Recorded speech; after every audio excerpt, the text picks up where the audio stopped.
राहुल, सोनिया, अमन और निशा को एडवेंचर का बहुत शौक था। उन्होंने कई डरावनी जगहों के बारे में सुना था, लेकिन इस बार उन्होंने एक असली भूतिया जगह पर जाने का फैसला किया, भानगढ़ की हवेली। यह हवेली भानगढ़ किले के पास स्थित थी और इसके बारे में कई कहानियां मशहूर थी।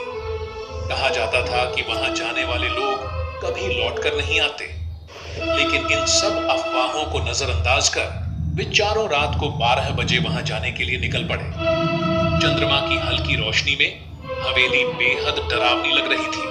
हवेली के दरवाजे पर एक टूटा हुआ ताला लटका था, जो इस बात का संकेत था कि वहां कोई नहीं जाता। सोनिया ने झिझकते हुए दरवाजा धक्का दिया और वह चरमराते हुए खुल गया। अंदर घना अंधेरा था, लेकिन मोबाइल की फ्लैशलाइट से रास्ता बनाते हुए वे अंदर दाखिल हो गए। भीतर घुटन भरी हवा थी और चारों तरफ जाले लगे हुए थे।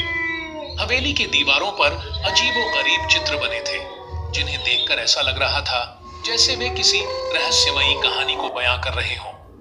तभी अमन को लगा कि कोई उनके पीछे चल रहा है।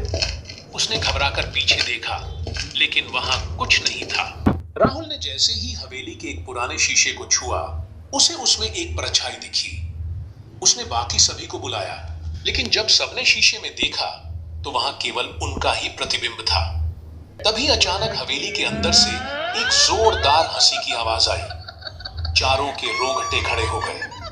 अब वे समझ चुके थे कि यह कोई साधारण जगह नहीं थी। जैसे ही वे पलटे, दरवाजे अपने आप बंद हो गए और तेज हवा चलने लगी। सोनिया डर के मारे चिल्लाने लगी, लेकिन उसकी आवाज किसी को सुनाई नहीं दे रही थी।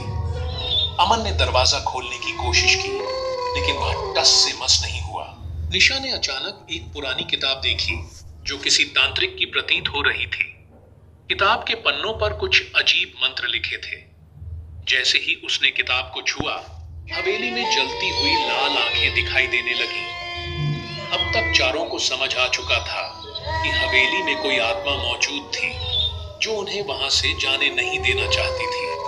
तभी अचानक हवेली की सीढ़ियों से एक सफेद साड़ी में लिपटी हुई महिला उतरती दिखाई दी। उसके पैर उल्टे थे और उसकी आंखें कोयले की तरह जल रही थीं। उसने तेज आवाज में कहा, तुम लोगों को यहाँ नहीं आना चाहिए था, अब कोई नहीं बचेगा।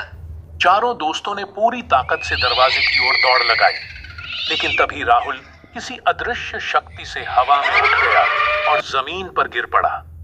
अब निशा ने हिम्मत करके तांत्रिक किताब में लिखे मंत्रों को पढ़ना शुरू किया। जैसे ही उसने मंत्र पढ़े, हवेली में कंपन होने लगी और भूतनी की चीखें गूंज उठी।